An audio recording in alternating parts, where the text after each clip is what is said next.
On the morning of the 22th, the company president called me into his office and abruptly told me, "You're fired. Today is your last day." I was speechless. The timing couldn't have been worse. It was the day we had to pay our suppliers.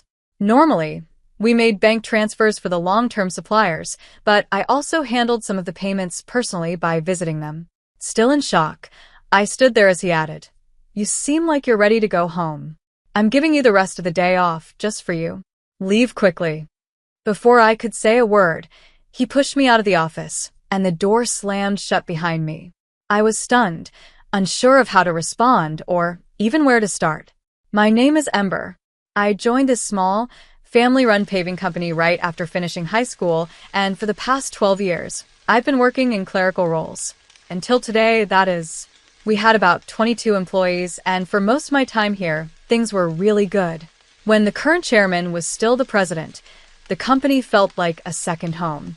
It was a comfortable place to work. The chairman, now retired, was deeply involved with the younger staff, and his wife, Delaney, would often come in to help with various tasks. That was before he got sick and had to step away. Their daughter, Sienna, was very skilled in both the field and office work, and her husband was the site manager.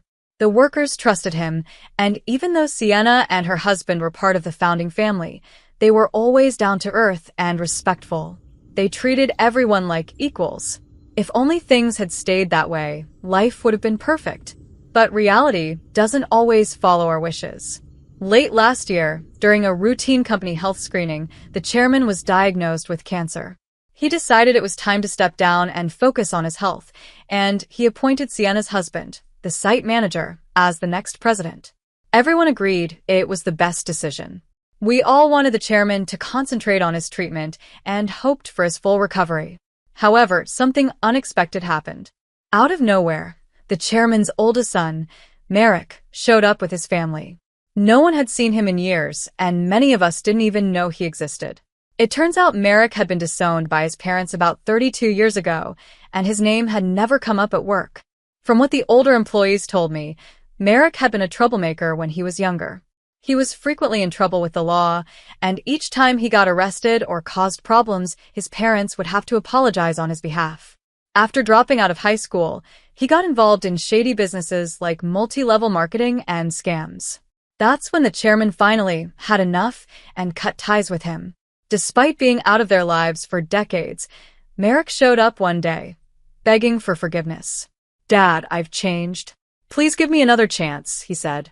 It was quite a scene, as our office is small, and the president's office is right next to the clerical room where I work.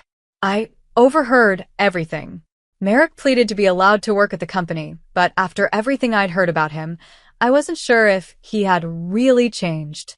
Still, the chairman was insistent. "I apologize to everyone," he said, addressing the staff.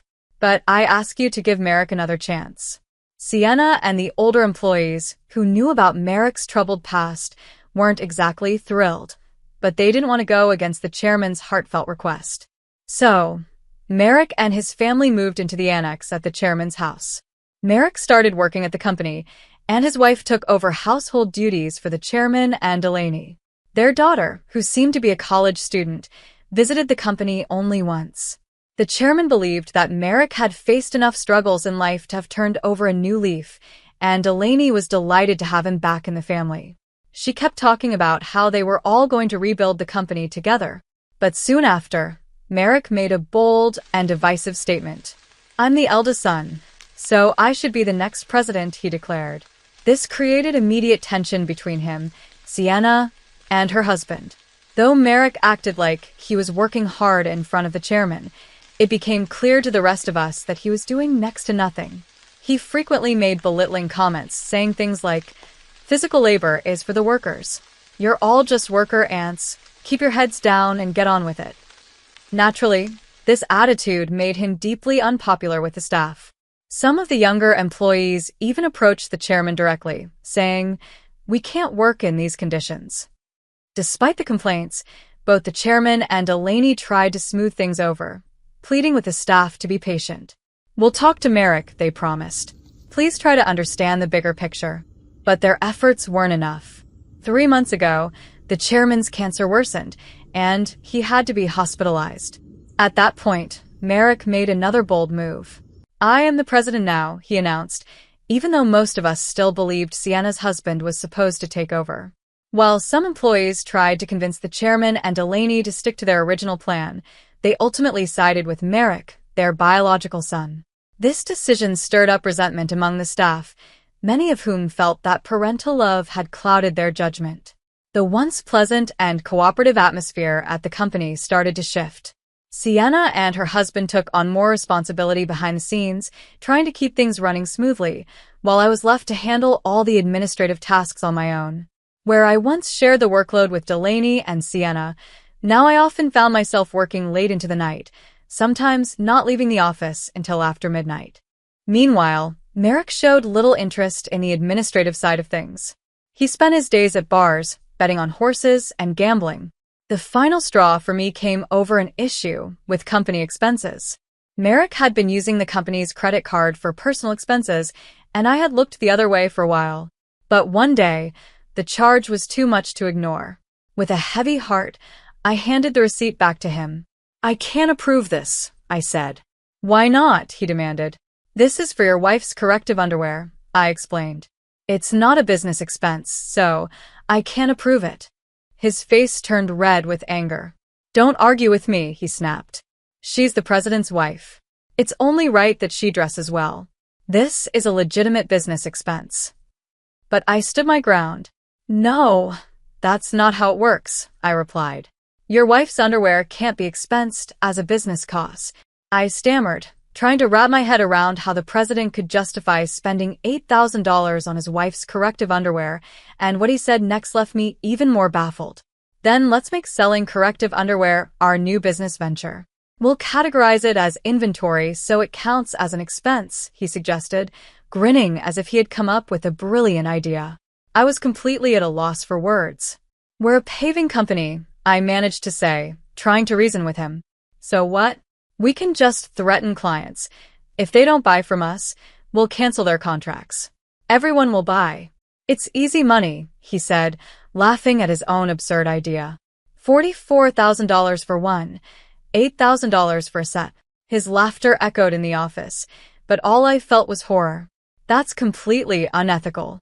It'll destroy our company's credibility," I snapped, no longer able to hide my frustration.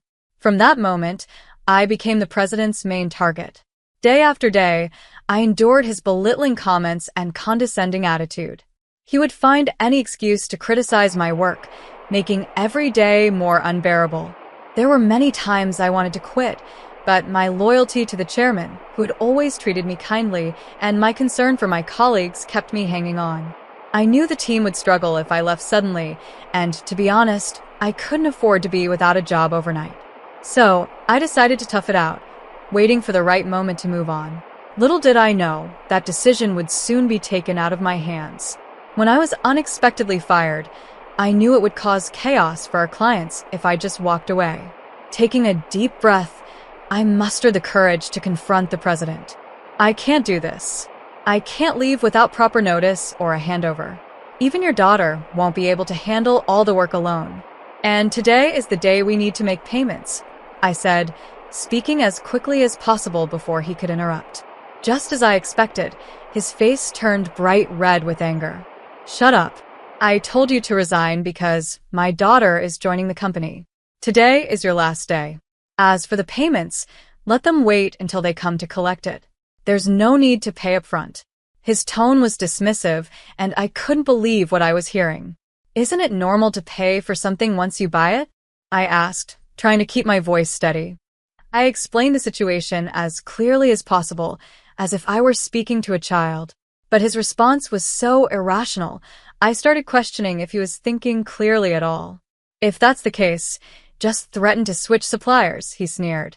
"Tell them we won't pay this time, so they should give it to us for free." I was stunned. How could he not see how wrong this was? "You're completely useless," he spat at me. "My daughter has a college degree. She can handle the office work just fine. As family, she won't question my expenses like you do. You're all talk and no action. We don't need someone like you. Leave now." It was obvious now.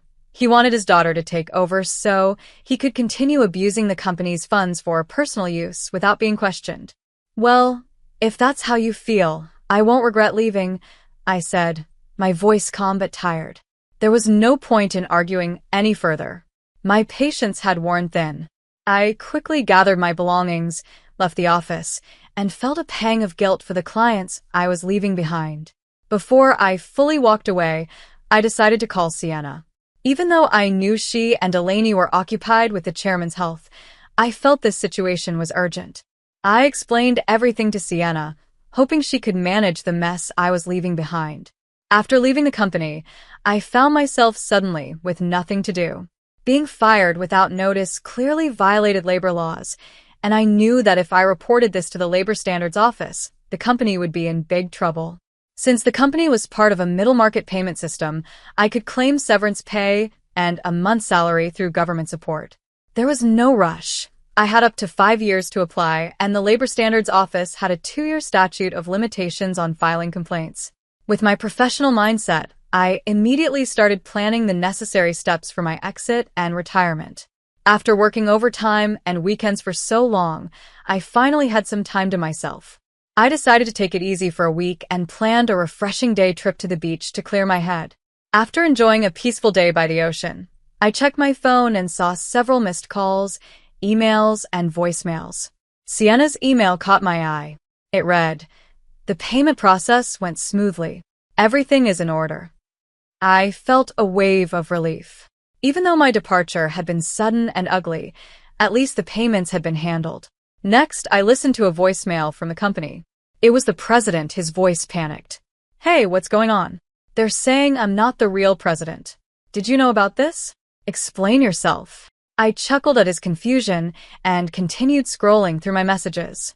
Among them was a message from the chairman himself, asking me to come to the hospital.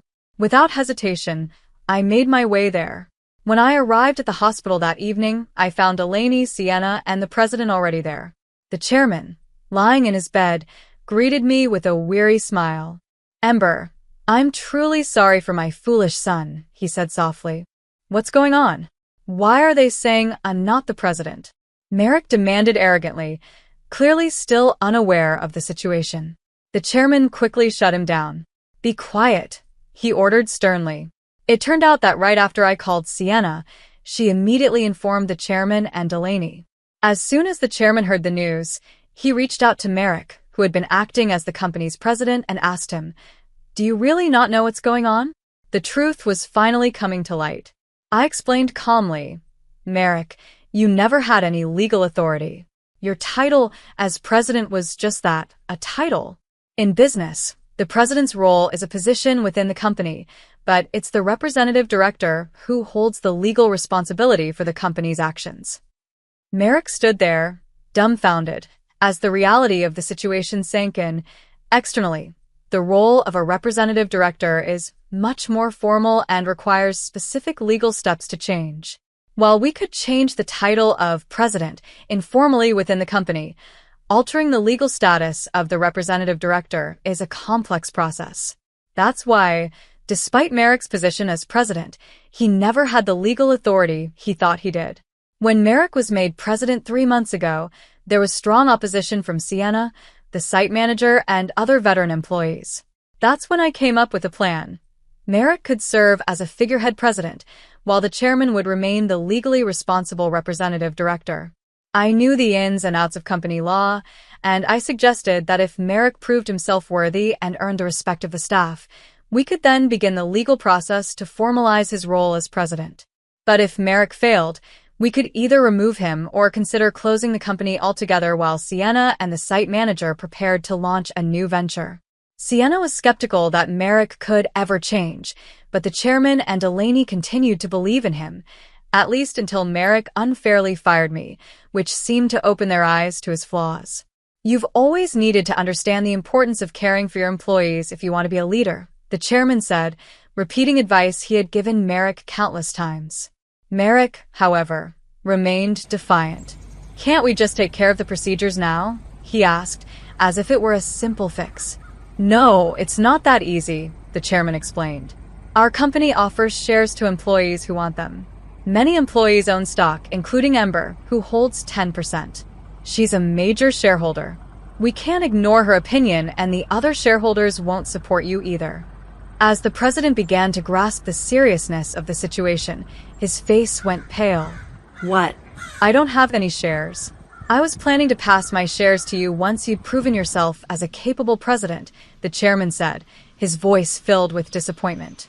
Were you only interested in my wealth, thinking I wouldn't be around much longer? He slumped in despair, while Merrick stood silently, visibly upset. Still, Merrick refused to back down. I'm the eldest son. What's wrong with taking what's rightfully mine? The company belongs to me, he argued, clearly unable to see past his sense of entitlement. I can't forgive you any longer, the chairman responded, his tone firm and final. As the representative director, I bear full responsibility for this company, and as a shareholder, I have the right to call for a meeting to propose your removal. I supported the chairman's decision, stating firmly, Mr. President, Ember is right. No one will support you now. For the first time, Merrick realized just how deep the trouble ran. You mean I could actually be fired? His voice wavered with disbelief. You were just a clerk before, the chairman reminded him. Ember was the only one who gave you a chance, and now you've lost even that.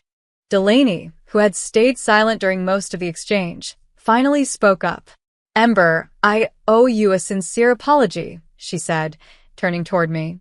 I regret the trouble I caused by letting my love for my son cloud my judgment. Please tell me what you want to do next. Without hesitation, I addressed Merrick directly. Mr. President, I no longer wish to work under your leadership, so I am resigning effective immediately. However, I expect to receive my severance pay along with 1 month's salary, including unpaid overtime and holiday pay. As a shareholder, I will also take action through the Labor Standards Office to remove anyone who is harmful to the company. The color drained from Merrick's face completely as he realized the gravity of the situation. I continued, explaining how Sienna had been working behind the scenes, visiting clients, and successfully promoting the new company. Most of our clients had already decided to switch to the new venture, and many employees were planning to follow suit. That's impossible, Merrick shouted, his voice breaking. I'll sue you. Before he could continue, the chairman intervened once again, speaking calmly but decisively. You don't have the authority to do that, Merrick.